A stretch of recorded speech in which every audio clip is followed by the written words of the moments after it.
Hello. Thanks so much for being here again. Welcome to sense number 4. I can't believe actually we're already on 4. And before we start, as always, please take out your journal and note down your mood today from 1 to 10, 1 being terrible, 10 being fantastic, and then go ahead and journal your perceptions of your life today, whatever you feel to write and however long you feel to write. Go ahead and do that. And then let's get started on sense number 4. Woohoo! Sense number 4 is sense of moods and identities attached to color. So we're going to talk about some more aspects of color today, a little bit differently than we talked about yesterday. So first of all, I want to actually apologize. I uploaded yesterday's video, and for some reason it looks like it didn't all the way upload. So now I think I've uploaded it twice, so I'll look at that after I do this one. But I'm not quite sure what happened, so I apologize if you didn't get to see the video yesterday. It'll definitely be up today along with today's video. So, color. Let's talk about moods and identities associated with color. So we definitely have and have known for a long time that we have emotional responses to color. So this is why the inside of a prison might be painted a certain color. Schools are often inside the classrooms painted a certain color. So institutions have long been aware of this and the effect on our psychological state. So this is something that might be great to look into if you're repainting the inside of your house or the outside for that matter. But for instance, if you want a sense of calm in your bedroom, you might look at color, or a sense of aliveness in maybe your office or your art room. You might paint them different colors because colors do evoke different psychological responses, and that has been known for a long time. There's some subjectivity to color as far as what colors we like. They're often associated with memories that we have or experiences that we've had. But in general, colors do tend to evoke certain responses, and there's also the symbolic aspect of colors as well. For instance, green tends to signify nature or money. So it's really interesting if you start to look into, this is something I've been looking into lately, auras, seeing auras, and then correspondingly chakra colors. So chakra colors are something I've wondered about for a long time, as far as if we can wear that color and actually kind of get more of an effect, like build up certain low areas in our chakra energy for that day. So I tend to do that sometimes if I need a little more confidence, for instance, maybe I'll wear orange. So if you just look up chakra colors, if you don't already know about that and aren't familiar with that, the various chakras or energy centers of the body are associated with various colors, which are associated with different qualities. So it's a very simplistic definition or explanation of it. Auras also, I've just been learning to see auras. Seeing auras and reading what they mean are definitely two different things, and they're definitely different levels of auras you can see. I'm able to see kind of the first aura close to the head, and those come in colors as well.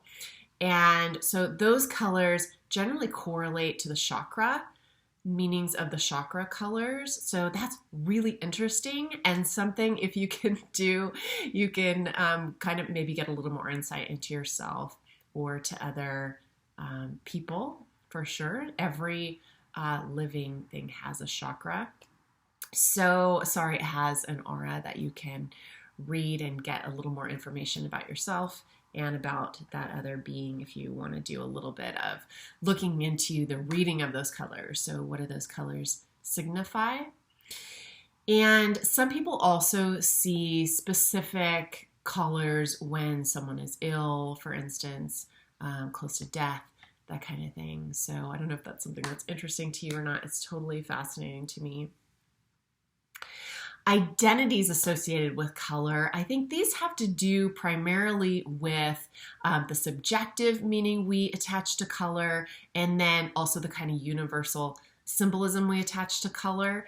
So, for instance, I wear a lot of black. I know like New Yorkers wear a lot of black, right? And I think we kind of associate black with like smart and efficient, and maybe confident. I don't know. For me, I always just feel very centered when I wear black. I feel like there's nothing loud, energetically coming off of me. It's very like centered. I don't know if other people have that experience, but as far as like personally, just what we prefer as far as color, I think it has a lot to do with those two aspects as far as identity. If you're sort of wearing what you are feeling inside or want to feel inside, it's just interesting. There's a whole color psychology is very interesting. I'm also going to link below just a quick video on how the eye works, because we obviously only see a very small section on the light spectrum. We only see the visible light that's visible to our particular eye mechanism, and there are colors that go way beyond that. So that's something interesting to consider as well. So there are also, I think, some natural cues that we get from certain colors. For instance, like I mentioned yesterday, the bright green in plants tends to mean freshness. And if you see something that is browning or black, that would indicate possibly in a plant that it is diseased or dying and maybe not healthy to eat, for example. So we get cues that way. Or if someone's skin looks yellow, that probably means there's something happening there with the liver. Or if we're greenish, we might have the flu or feel ill that day. So these are just some other aspects of color I wanted to bring in. So today our activity, we'll get right to it, is to, again, grab your journal, go out, sit in a natural area, a wild natural area, the best you can do today with that, and ask permission to join in that area, join that community that you're joining, all of those insects and birds and maybe some mammals there as well, and as well as the plants. So you're joining a whole community that's already there before you ever stepped in. I always find it's really interesting to consider how this whole area was functioning, this whole natural area, little ecosystem was functioning completely great before I stepped in, and will continue to go on when I step out, and that's sort of true for the whole human species in general. And we can actually wreak more damage, than we help a lot of times if we're not connected and aware. So we are becoming very connected and aware. So go ahead and join the area. Have a seat if you want to really ground into the earth, and just give yourself a few minutes to, again, like yesterday, notice colors.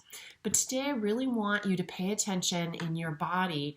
Do you have any responses to that? Do you notice any mood responses to particular colors, or colors that might give you a feeling of inspiration, for example, or just any kind of difference you might notice when you're looking at different colors. And then also notice which colors you might be really attracted to, and maybe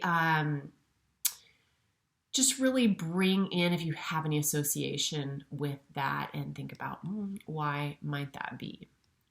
So not a lot of intellectual activity, but just really sit there with the colors and notice your reaction and response to that. And then go ahead and take out your journal and write down your 1 to 10 mood and any observations you had, and any sort of post journaling you want to do. So this is a day which might be very interesting to actually observe your pre-number before you did the activity and your post. to see if there were any changes in your mood when you're specifically looking at colors and noticing mood. So I hope you have a wonderful day, and I will see you tomorrow with sense number 5.